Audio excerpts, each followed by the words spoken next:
जय गुरु जी। संगत जी, संगत जी, गुरु जी के पास अपनी संगत को ब्लेस करने के एक से एक निराले तरीके हैं। अब जो मैं सत्संग आपके सामने शेयर करने जा रही हूँ, ये भी उन तरीकों में से एक आशीर्वाद देने का ही तरीका है।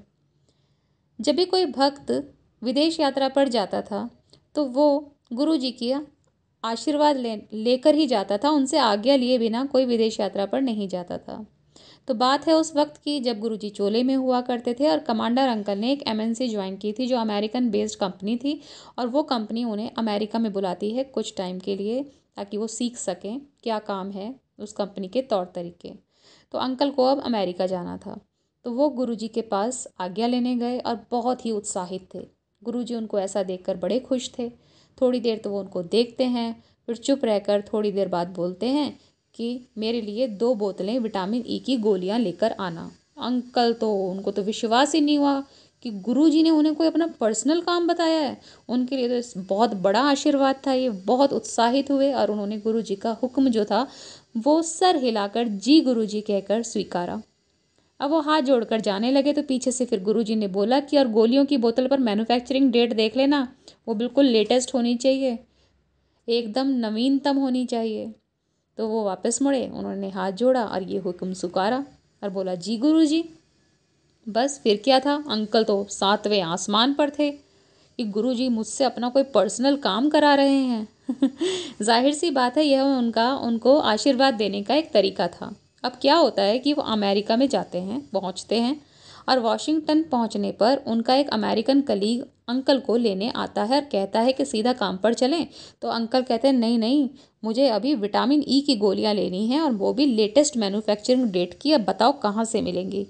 तो वो कहते हैं हाँ बिल्कुल। वो उन्हें वहाँ लेकर चलते हैं और वो विटामिन ई की गोलियां सबसे पहले वहाँ जाते ही खरीदते हैं, क्योंकि उनके लिए उससे इम्पोर्टेंट काम उस टाइम कुछ भी नहीं था।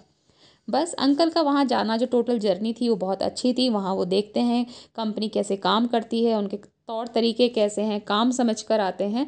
और जब वापस आते हैं तो शनिवार के दिन वो गुरुजी के दर्शनों के लिए जाते हैं, जैसा कि वो हर शनिवार जाया करते थे, और विटामिन ई की बोतलें भी साथ लेकर जाते हैं। जब वो गुरुजी के पास जाते हैं तो गुरुजी को वो बोतलें हाथ में देते हैं। गुरुजी उन्हें जांचते हैं उनकी मैन्युफैक्चरिंग डेट कि नई है ना, तो वो सर हिलाकर उन्हें जवाब दे देते हैं।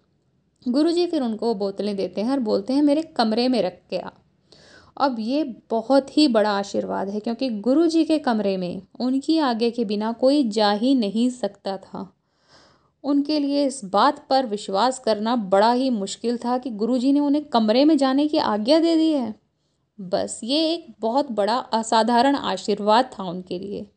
तो फिर क्या था, वो उनके कमरे में जाते हैं और उन्हें ऐसा लगता है मानो कि स्वर्ग में आ गए हों। उस कमरे की आभा, रम्यता, सादगी और खूबसूरती, सब कुछ अविश्वसनीय थी। वो आइडियली तो उनको उस कमरे में जाकर गोलियां रखकर वापस आ जाना था, पर नहीं, उनका तो मन ही नहीं था वहाँ से आने का। वो वहाँ रुक गए और वहाँ पर रुकने के बाद पीठ दीवार की ओर और मुंह गुरुजी के बिस्तर की ओर करके वो वहाँ बैठे रहे।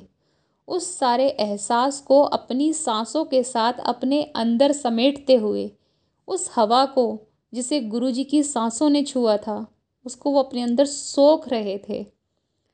अपने लालच के कारण पकड़े जाने के डर से वो माथा टेकते हैं और ना चाहते हुए भी बाहर आकर अपनी जगह पर चुपचाप बैठ जाते हैं। तो यह एक बहुत ही खास अनुभव रहा कमांडर अंकल के लिए।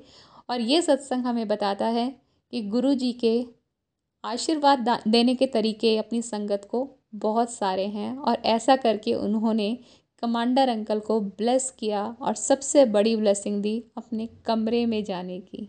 जय गुरु जी, शुक्राना गुरु जी।